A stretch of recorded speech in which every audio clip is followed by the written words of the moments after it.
Hero হওয়া কখনো চলচ্চিত্রে হিরো হয়ে যাব সেটা কল্পনা করি নাই। শিল্পী সমিতির প্রথম ইলেকশনে অংশগ্রহণ করে দায়িত্ব পেয়েছি, আমাদের পরিবারের লোকগুলোর দেখভাল করার দায়িত্ব পেয়েছি এবং ক্যাবিনেটের সাথে থাকা ট্রাই করছি, মিটিংয়ে প্রত্যেকটা কিছুতে চেষ্টা করছি যে থাকার এবং শেখার। ভালো লাগছে, চ্যালেঞ্জিং 100%। আমার যেহেতু আমাকে সর্বোচ্চ ভালোবাসা দিয়ে আমাকে দায়িত্বে বসিয়েছেন আমার পরিবারের লোকগুলো, সো আমার কাছে মনে হয় তাদের স্যাটিসফ্যাকশন যদি আমি কিছুটা হলেও লাঘব করতে পারি, এটা খুব ভালো লাগার। প্রতিদিন ভাবি কি করা যায়, কিভাবে কি করলে আসলে আমাদের সমিতির সবার ভালো হবে। এই তো, আর খুব ভালো লাগছে, নতুন কিছু শিখছি।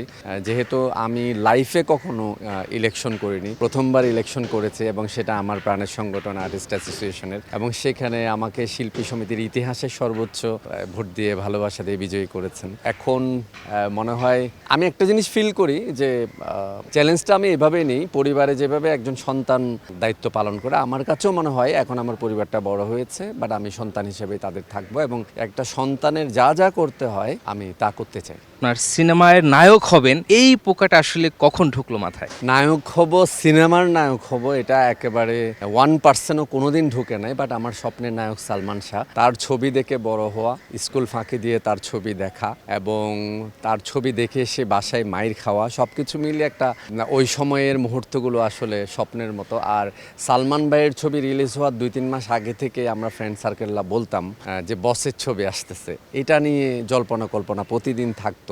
হিরো হওয়া কখনো চলচ্চিত্রে হিরো হয়ে যাব সেটা কল্পনা করি নাই, বাট একটা অন্ধকার উৎসাহ সালমান ভাই আমাকে দিয়ে গেছেন, তাকে আমি সামনাসামনি কখনো দেখিনি, বাট একটা অন্ধকার উৎসাহ কেন জানি পেতাম তার চরিত্রগুলো দেখে, তার মতো করে চলার। যেহেতু হিরোরা ভালো চরিত্রগুলোতে, পজিটিভ চরিত্রগুলোতে কাজ করে, তো এগুলো ধারণ লালন করতাম প্রত্যেকটা ছবির। তার প্রত্যেকটা ছবি আমার দেখা, সিনেমা হলে গিয়ে দেখা, তো চেষ্টা করতাম ওই সুন্দর জীবনটা আমার লাইফও ওইভাবে চালাবো আমার লাইফটা, এবং আমি ওইভাবে বড় হব। বাট গ্রুপ থিয়েটারে কাজ করেছি, টেলিভিশনে উপস্থাপনা করেছি। পরবর্তীতে যখন এই এফডিসিতে আসলাম, তখন একটা পর্যায়ে ছবির অফার পেলাম, অনেকে ছবির অফার করে। সেখান থেকে আস্তে আস্তে আমার প্রয়াত হাসিবুল ইসলাম মিজান পরিচালিত তুমি আছো হৃদয়ে মুভির সাথে আমার জন্য